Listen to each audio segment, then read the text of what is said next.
راځو په طاقت کې لږ دور تمرین کوو.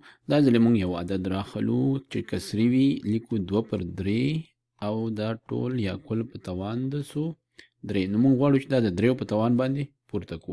دا مساوي کیږي. موږ به دغه 2/3 راخلو، څو ځلې به په خپل ځان کې ضربو؟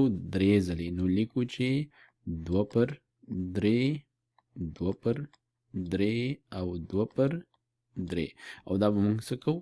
ضربوو به یې. ضربې همدارنګه موږ داسې هم لیکلی شو چې دا یو ضربې 2/3 ضربې 2/3 ضربې 2/3. نو دا به مساوي شي، مساوي کیږي 2 په 2 کې 4 4 په 2 کې 8 صورت کې راځي 8 او مخرج کې 3 په 3 کې 9 9 په 3 کې 28. نو 2 په توان د 2/3 په توان د 3 دا مساوي کیږي 8/28 سره. راځو بل مثال حلو. دا ځل لیکو 4/9 په توان د 2 په توان د 2 سمانه په توان د 2 ته موږ ویلی شو چې مربع. دې ته خلک څه وایي؟ کله چې موږ عدد په 2 په توان پورته کوو وایي دا مربع شو، او که چیرې په 3 په توان باندې پورته شو هغې ته وایو دا مکعب شو. نو لیکو چې دا مساوي کیږي. اوس به لیکو 4/9 او 4/9 څو ځلې؟ 2 ځلې.